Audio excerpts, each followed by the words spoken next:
Hey, good morning, guys. So, yeah, it's me. Don't worry about it. I like wearing my glasses. I feel more comfortable wearing my glasses. Um, but it's really raining today. But I will start the day off reading.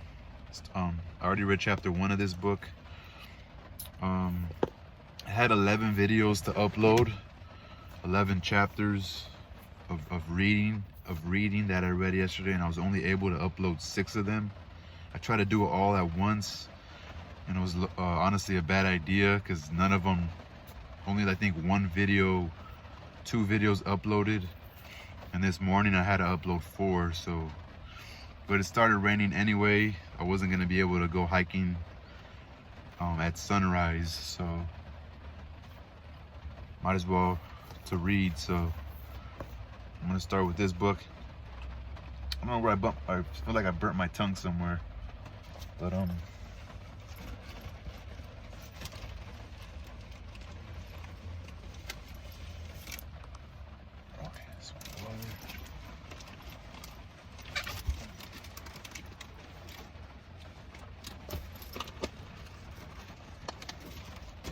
so anyway, guys,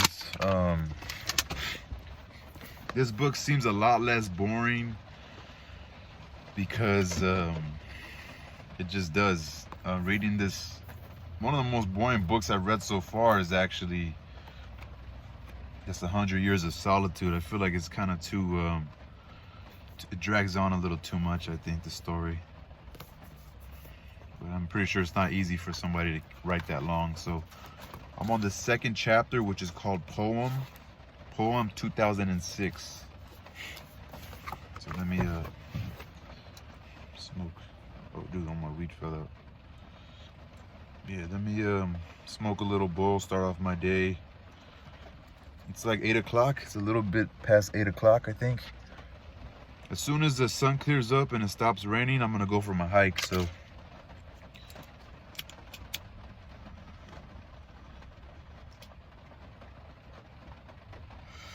woo!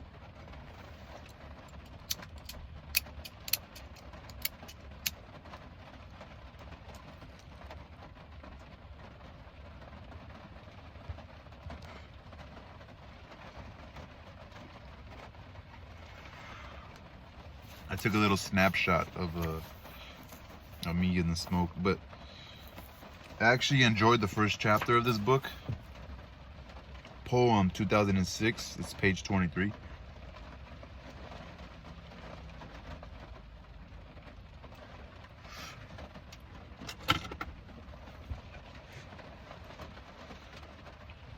So, the sun was setting. I was making my way down the library steps when I saw a young woman come up the other side, dressed in a beige blouse and yellow skirt. The wide concrete steps were dark gray along the edges, still wet from the previous day's downpour. I glanced at her and then away and turned my gaze on her once more, unable to help myself. She was extremely thin with a yellow complexion, possibly due to the color of her skirt. As she came closer, I realized she was actually wearing an ombre dress of yellow hues, deepening into a dark yellow at the bottom.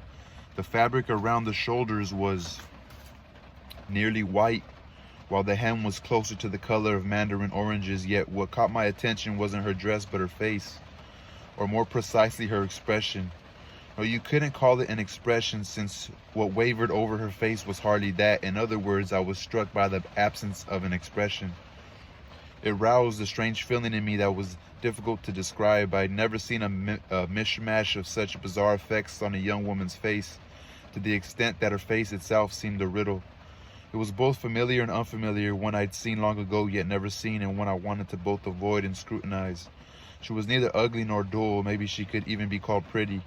In her yellow dress, with the reddish sun spilling out from behind her, she appeared like the bright center of a giant flame. But shadows lurked under that dazzling exterior, just like the steps, still wet along the edges. Sensing my gaze, the girl turned toward me. Her eyes told me she didn't want to be recognized, and she glanced away. I realized then that she knew who I was. Seized by a nameless fear, I nearly turned and bolted to the grassy area beside the steps, but curiosity won out. I walked diagonally down the steps and approached her. She stopped and bowed. In that instant, a name I'd nearly forgotten burst from my lips. Dayon. You recognize me, she said. Did that mean she was actually Dayon? Haeyeon's little sister? Her voice, even the way she spoke, was as unfamiliar as her face. Of course. But to be honest, I still wasn't sure whether the girl standing before me was in fact Dayon. If she were to say any second, sorry, I'm afraid you have the wrong person, I was ready to apologize and continue down the steps. You've really, I started to say, but caught a trace of an annoyance that flashed across her face and said instead, lost so much weight. You're exactly the same as before, Songwi Iani, Dayon said with a faint smile. The words before and Iani made me sad, but her smile made me sadder. Dayon had never smiled this way. Even a few years ago, peals of laughter had burst from her open mouth, hot and clear, like the bell on a bicycle rolling down a hill. Before I knew what I was doing, I was clutching her arm. If you're not busy, let's go have a coffee somewhere.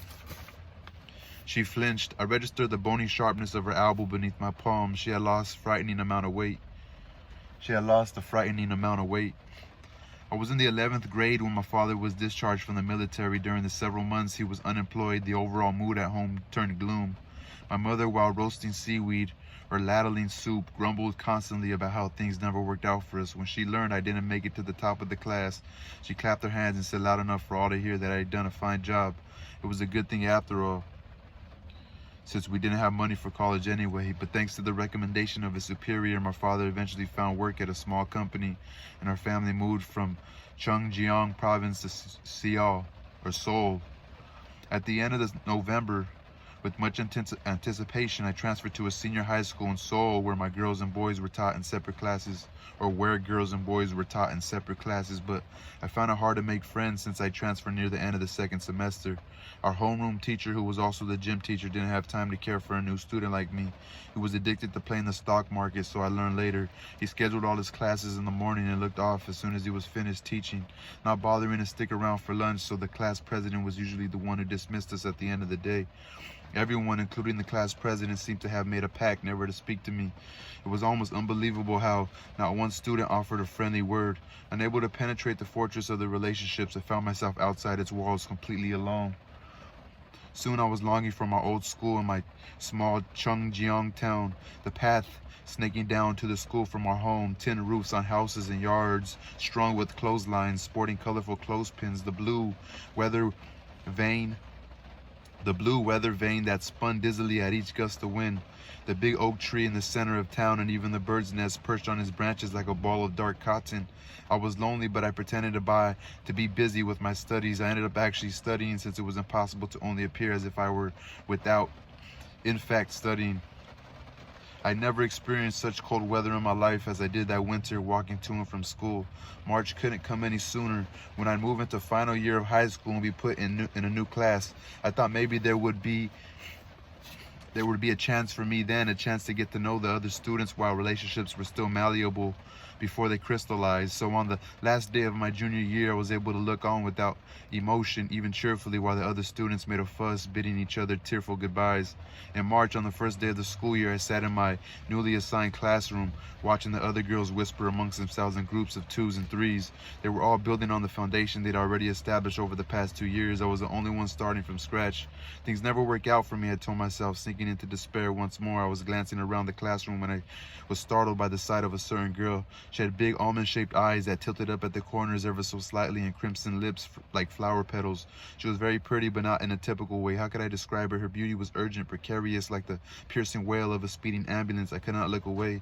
But in the next moment, I received an even bigger shock. The pretty girl was scowling at another girl who had been gazing out the window the entire time, who in that instant turned her head, and the loveliness I had glimpsed from her profile bloomed wide like a parachute bursting open. I felt as if I were going to explode. Her beauty seemed not of this world, a kind you rarely encountered. All of a sudden, the classroom seemed to have transformed into a fictional, perhaps magical place. I glanced about in a daze, wondering if class was full of girls as beautiful as these two. I was able to relax only once I'd seen the rest of the students. That was it, nothing happened, but after witnessing such astonishing beauty, the other students' faces appeared crude, dreary, even lopsided. I looked at them, feeling both revulsion and relief, and could sense they felt the same as they looked back at me. Fortunately, their hodgepodge of ordinariness pulled me back to reality. We sat in our seats feeling sullen and miserable, like girls who had been passed over, rejected for lacking some fundamental quality, until the old math teacher, who was also our homeroom teacher, stepped into the classroom. Even Yoon Tae-rim, with her crimson lips and almond eyes, wasn't exactly immune. She was pretty, there was no question about it, but compared to Haeyeon's absolute staggering beauty, she didn't seem all that much different from the rest of us. Though it's something I will learn later on, Haeyeon's younger sister, Dayon, had entered our school that year. Haeyeon was already famed among the students, but Dayon also became a subject of conversation soon enough, not simply because she was Haeyeon's sister, but because the two sisters could not have been more different. Haeyeon always had a far-off look in her eyes, and she was fair, tall, and slender with long, graceful limbs, while Dayon was short and dumpy with a plain face. Haeyeon was blessed with extraordinary beauty, but her grades were in the mid-low range, whereas Dayon was a freshman rep and had been at the top of her grade. Haeyeon was detached and cool, hardly ever speaking or laughing, but Dayon brimmed with passion and curiosity. She was pleasant and savvy in all her dealings, but most of all, she laughed more than anyone. The roles were also reversed. Dayon, the younger sister, was the one who looked after Haeyeon as one would after a little sister. She stopped her big sister on the street before they reached the school gate and then circled her, examining the front and back of her uniform to make sure nothing was out of place. Yet it was Dayon on whose white blouse was frequently stained with ink or food, which amused us to no end. Being a freshman, Dayon's classes ended early, but she usually waited outside our classroom until we were done and walked home with Haeyeon. As for Haeyeon, she usually submitted to Dayon, but there were times she tried to lose her younger sister, and he could witness the older sister fleeing gracefully down the hall or across the school field with her long, lithe, L-I-T-H-E, limbs, while the younger one raced, shrieking after her like some wild animal. The scene never failed to give both teachers and students a good laugh. That was Dayon's gift. She had a lively, bubbly kind of warmth, like a pool. Haeyeon's devastating, otherworldly, even glacial beauty in our reality, dissolving it in laughter. I had the opportunity to get to know Dayon separately through the school's literary club. I'd picked the club as my extracurricular activity when I first transferred. Though I was a latecomer, the enthusiastic young Korean teacher who looked after the club showed me much attention, often praising my poems or asking me to recite them in front of the others. Once students entered their senior year, they could be exempted from extracurricular activities, but she encouraged me to continue with the club as long as my involvement didn't interfere with my studies. To make my time worthwhile, she offered to pick poems and stories that appeared frequently on college entrance exams for the club readings and discussions. It's a good idea. There was no reason for me to refuse, so I promised to stick with the club at least for the first semester of my final year. When I walked into the first club meeting that March, the new students were already there, including Dayon, looking like a country girl with her round, rosy cheeks. Though Dayon's poems had a fresh and original quality, they ultimately lacked critical insight and forceful tension, of which she too was keenly aware. "Wasn't that precious?" she muttered, mocking herself for trying to sound cute when she was hardly that, or she'd cry that she wanted to wipe out everything she'd ever learned about poetry and hit the reset button, or mumble unintelligently, smacking herself in the head with her plump fist. Though I related deeply with her sense of frustration, I couldn't help turning away and snickering. The image I'd had back then of the genius poet with restless eyes and a nervous facial twitch, which testified to their sensitive, exquisite mind, an image whose validity I'd never been able to test, could not be further from Dayon's adorable, naive grumbling and bear-like gestures. Though we'd been together in the same class for nearly half a year, if someone had asked me what Haeyeon was like, I would have had nothing to say, other than to mention her terrible beauty that would send a shock, both big and small, through me each time. Yet about Dayon, whom I saw only once a week at our club meetings for just over an hour, I could have gone on easily enough about the myriad of expressions that would pass over her face when she talked about poetry, or how she'd practically leap into my arms when she discovered we both liked James Joyce, or her laughter, which always told me exactly where she was sitting without me having to look. Though we were only 2 years apart, whenever I saw her, I wondered if I'd also been as full of life when I was her age, and I, like an old woman, couldn't help but sink into sadness. Korea and Japan hosted the FIFA World Cup that June. When Korea advanced to the semifinals, even those of us in our senior year couldn't help getting swept up by the World Cup fever. Then on June 30th, the day of the closing ceremony, I realized with a jolt that June was over. All I could do was tell myself that I would make up for lost time by doing nothing but studying during the summer break. We went back to school on Tuesday, July 2nd, since the previous day was declared a public holiday. But that day, Haeyeon's seat was empty, and it would remain empty for the rest of the year. On July 1st in afternoon, Haeyeon's body was discovered in a flower bed in a park not far from the school. She'd been found dead with blunt force trauma to her head. See? I've just been reading missing shit. July 2nd, since the previous day was declared a public holiday. All I could do was tell myself that I would make up for lost time by doing nothing but study. Haeyeon's seat was empty, and it would remain empty for the rest of the year. On July 1st in the afternoon, Haeyeon's body was discovered in a flower bed in a park not far from the school. She'd been found with blunt force trauma to the head. The school was turned upside down, engulfed in shock that couldn't compare to the hype of the World Cup. Recounting and interpreting all the details and rumors about the incident kept us busy until the start of the summer holiday. The teachers weren't able to shut down all the talk, no matter how hard they tried. Students who fancied themselves to be experts drew sketches on the chalkboard and noted the exact timeline of events. Thanks to this education of 2 students who had believed that cranial injury meant a severe injury resembling mashed cranberries, soon learned to casually drop crime scene investigation terms into their conversations and even try to work out who the perpetrator was. At first, the strongest was Shin Jeong-jun, but he was soon cleared of all suspicion. The time of Haeyeon's death was determined to be between 10 p.m. on June 30th and 2 a.m. on July 1st, when I'd been sitting at my desk at home, peering at the calendar and feeling anxious because July was upon us.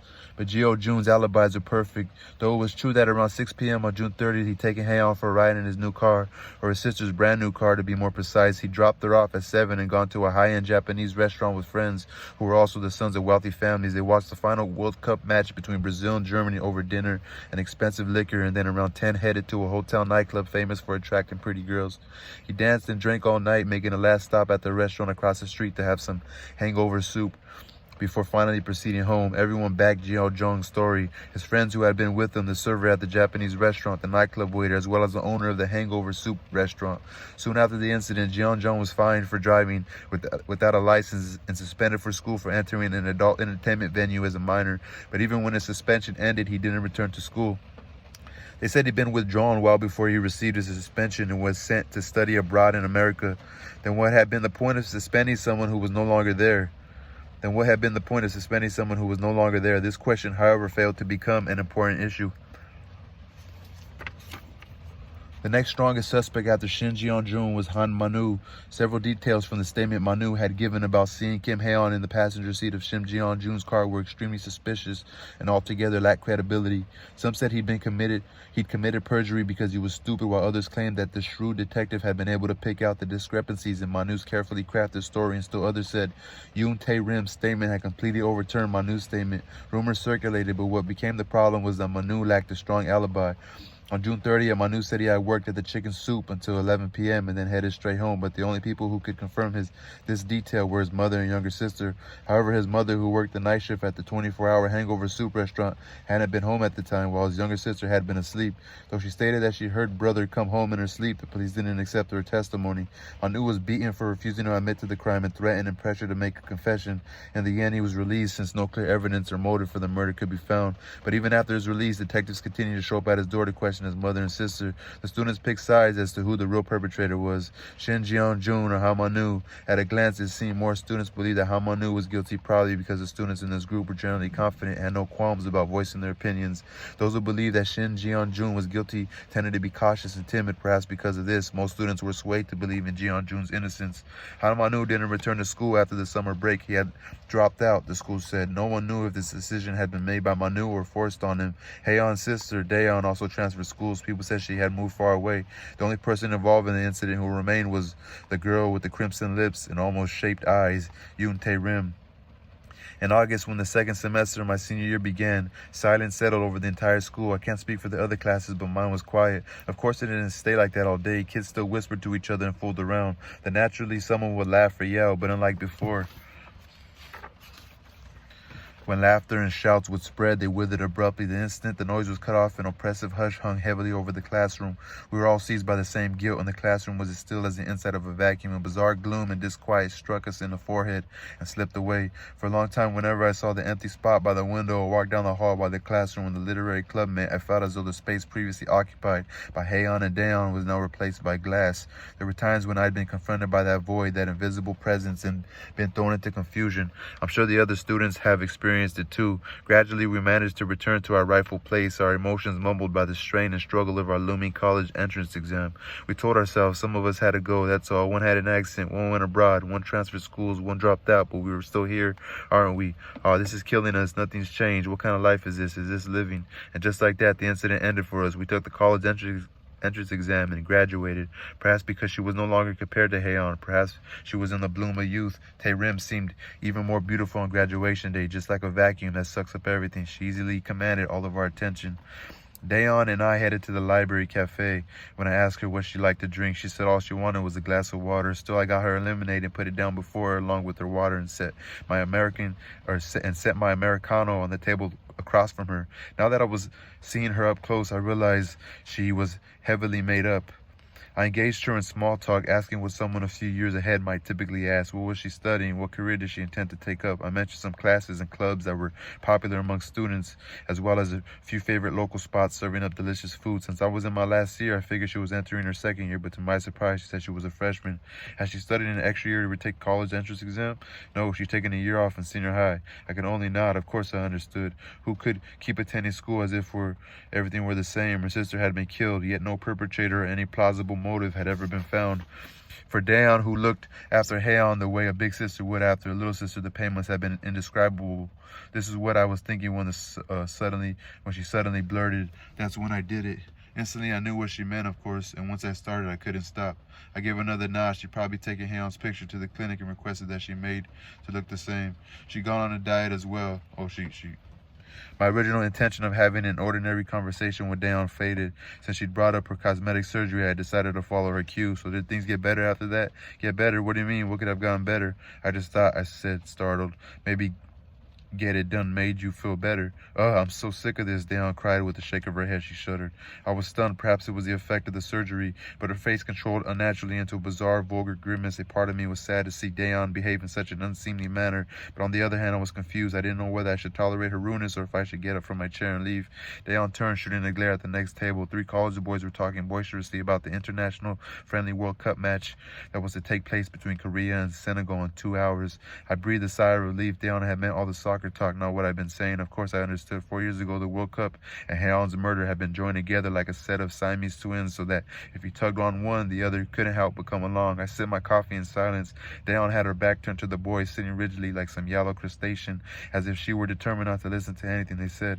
Her plastic surgery made her look like her sister, but something was off. In fact, she looked like an older, ruined Haeon who had been rejuvenated by force, a cross between the real Haeon and a ravaged Haeon. Where had the old Dayon gone? Dayon glanced at me, her lips set in a smile. No, it was more a scowl. Why do you want to come to a place like this? Why do you want to come to a place like this? I don't know what to say. What did she mean by a place like this? How was I supposed to know a group of college boys would be carrying on about a World Cup game at the library cafe? Even if we had gone somewhere else, how could I have guaranteed that no one would be talking about the World Cup, especially on a day when an important match was taking place? Did you expect me to tell you everything that's happened once we got here?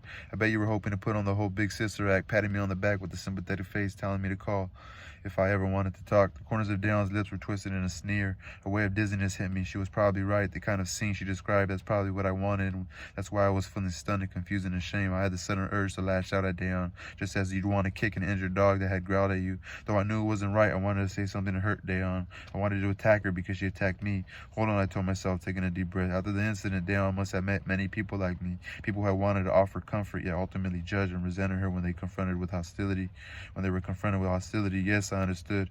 For that reason, I decided to let it go. If I said anything, I'd become like everyone else. Dayon took a sip of water and picked up her purse. On the rim of the glass was a red imprint of her lipstick. She hadn't touched the lemonade. She stopped as she was about to get to her feet. By the way, do you ever talk to Yoon Tae-rim? I told her I sometimes saw her at class alumni meetup. She took out her phone from her purse. You have a number? Who? I asked, feeling dazed. My number or Tae-rim's? The corner of her mouth turned up a little. I wonder if that was supposed to be a smile. Why would I want her number, she asked. I rattled off my number while she input it into her phone. I waited with my hands clasped neatly together. She looked up. Instead of asking for her number, I asked where she was living now. I rattled off my number, so she said it out loud. The same place we moved to back then. I didn't know where that was, but I nodded. I live with my mother right now, but I'm going to move out soon. Nah, not so soon. More like someday. Not knowing if that was a good thing or not, I nodded again. But Yanni, Dayon blurted, cocking her head, do you still write poetry? I felt my face flush at the unexpected question. No, not anymore, I said, shaking my hand. I see, she looked at her untouched lemonade. Lemon plat?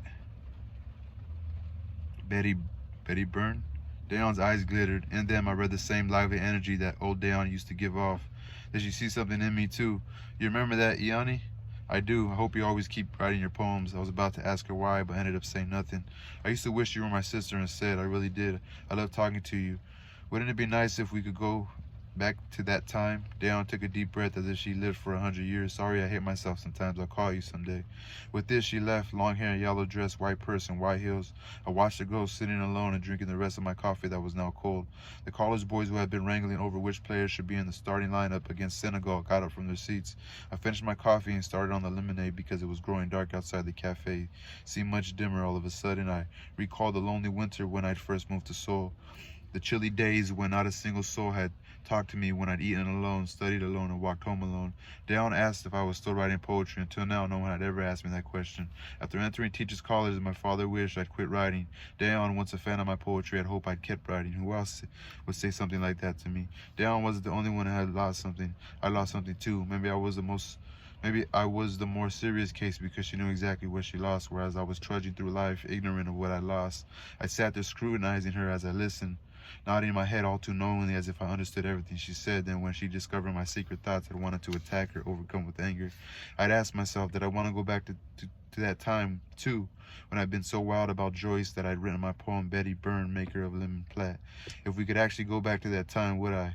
I didn't know, but I still remember the first lines of that poem. Today again I burned the Platt. Nothing ever goes right for you, Betty Byrne. Alright, that's the end of that chapter. Poems, 2006.